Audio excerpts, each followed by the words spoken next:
On Friday, two former NBA first-round picks declared themselves eligible for the 2027 WNBA draft, hours apart. Since then, everyone online has argued about whether the league has to let them in. Almost nobody arguing has read the rule. I read it. It is one sentence inside a 409-page document, and it is shorter than the sentence I just said. In the next 10 minutes, I will show you what it says, what it does not say, and the one detail almost every video on this story has gotten wrong.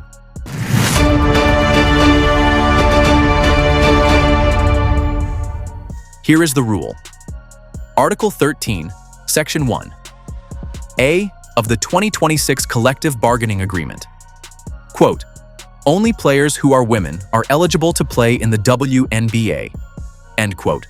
That is the entire standard. One line, page 110. Here is the gap. The word woman is never defined. Not in that section, not anywhere in the document. Biological, transgender, and gender identity do not appear in the agreement at all. The rule names a category and never says how anyone gets sorted into it. Oh my gosh, it's happening. A former NBA star has now declared himself a prospect for the WNBA. This is Enes Kanter Freedom. This did not come from a podcast. ESPN reported it, then asked the league for a definition. The WNBA did not respond. Not to the first request, not to the follow-ups. That is ESPN's reporting, and the league has had weeks to correct it. On Friday, Enes Kanter Freedom put on an orange WNBA hoodie and read that gap out loud. His exact words, "If simply declaring who you are is all that is required, then I meet every single requirement necessary to compete in the WNBA." To do is put their money where their mouth is and draft Enes Kanter Freedom to a WNBA team, or he said his team examined the eligibility criteria and the framework around self-identification, and that he is declaring for the April 2027 draft. Hours later, Royce White, a first-round pick in 2012, told Fox News he was declaring too. His words, "My wig is in the mail." So be precise about what that is. Neither man has filed anything. The draft is 8 months away. Sports Illustrated and Basketball Network both called it mockery and protest. Kanter is not trying to make a roster. He is trying to force a sentence. Here is the part that got buried, and it is why I rewrote this whole video. Cheryl Reeve is the coach everyone is pointing at.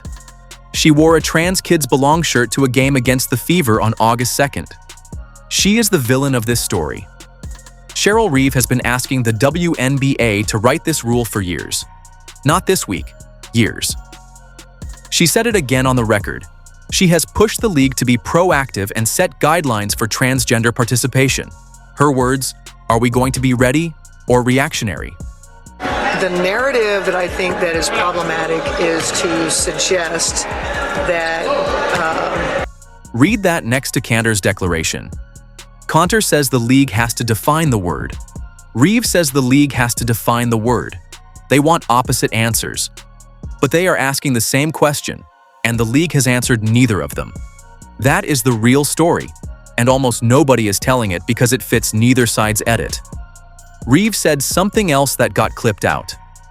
About the people protesting her own position outside the arena, she said everyone has a right to peacefully assemble.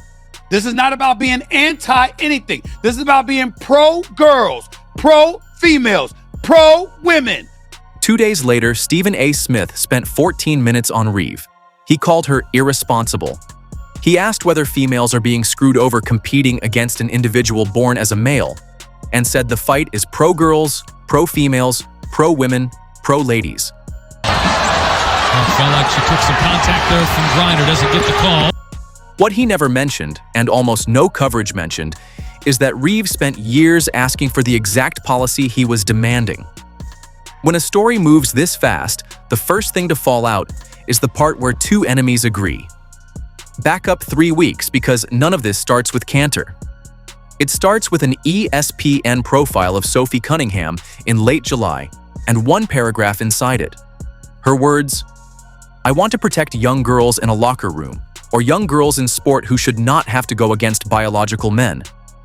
That sentence started all of this. When it comes just to protecting young girls in sport and women in sport, I feel very strongly about that. I think. She also said this, and it gets cut from almost every clip going around. I got a lot of negative feedback about me hating trans, and I am like, I never once said that. The next day, she did not walk it back. Her words, I said what I said. I think it is kind of common sense. She added, I have never once said I hated the trans community. I don't dislike anyone. I think there is room for absolutely everyone here, and I think there's room to love everyone. And I truly think when you get people in this. She tied it to Title IX. If Title IX and women's sports were not protected, she said, you would not hear about any type of women in sport. The White House backed her within days. On that same vein, in that story with ESPN, you talked about wanting to protect young girls who shouldn't have to go against biological men. Just can you expand? Press Secretary Caroline Leavitt said it is an issue the president feels strongly about and went after the people criticizing Cunningham. A locker room opinion had become a national political story. Inside the league, it went the other way. Natalie Nakase of the Valkyries said, I am all about women, little girls deserving to play, and that includes trans women. So I am all about inclusivity. With for me, sports is about belonging. It's about inclusivity. It's about allowing everyone. Gabby Williams went further. Her words, I would welcome a trans athlete on my team or against my team anytime. I do not think it is a problem in the world. I think it's trans rights right now is our new battle. That's what I think I was saying, that the battles have changed. Oh, yes. You know, our intention's been the same, but now Then, the biggest name in the sport was asked and refused to pick a side. Caitlin Clark, after the Lynx loss on August 2nd, it is for leagues and governing bodies to work with their athletes. Our focus is on basketball, she said. A reporter pushed for a reaction. Clark's entire answer was 3 words. I just answered, take that how you want, but she endorsed neither camp. Now the part where I correct the internet. There is a French player at the center of this. Her name is Julie Tetart. She is 34, 6'3", plays for Monaco in Ligue Feminine 2, and last season averaged roughly 21 points and 20 rebounds a game. Those numbers are real.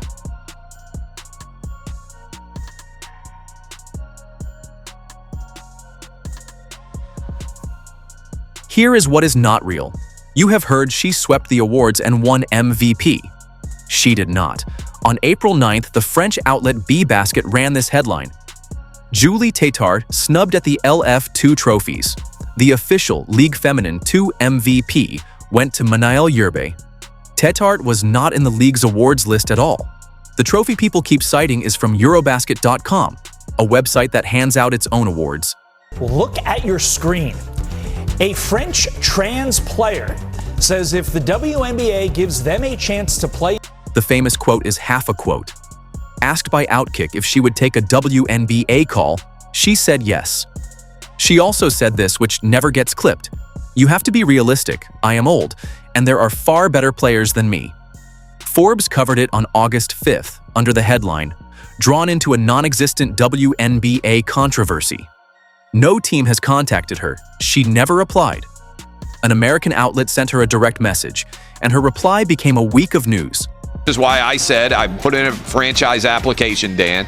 The Nashville Balls, my WNBA team, would be the greatest dynasty of all time. Clay Travis then offered the Las Vegas Aces $10 million to beat a boys' high school state title team and floated buying a Nashville franchise staffed with biological men called the Nashville Balls. People will start debating. They won't be debating Michael Jordan and LeBron James anymore. They'll be debating. There is a second argument tangled into this one. Plenty of Fever fans are furious about officiating, and commentators have been loud about it all season. But Caitlin Clark was getting grabbed the entire game and didn't get one free throw. Not one. That is a real grievance. It is also a separate question from who is eligible to play. I cut a section from this script that welded them together using claims I could not verify. So here is where it stands. The gap in the CBA is real, and ESPN confirmed it. The league has refused to define the word for weeks. The union answered on August 7th. They embrace justice, equity, diversity, and inclusion, and will not be used as political pawns. This whistle is for a clock issue. What the union did not do, again, is define the word The draft is in April. Nobody has filed, and the only thing Sophie Cunningham, Cheryl Reeve, and Enes Kanter Freedom agree on is that the WNBA needs to write that sentence down. I am definitely not here to mock, make fun of, or disrespect any community or personal choices. I am simply asking that if that was useful, hit like, subscribe, and turn on all notifications because I am covering this to the draft. Does the league have to answer, or can it wait this out? Tell me in the comments, click the video on screen, and I will see you in the next one.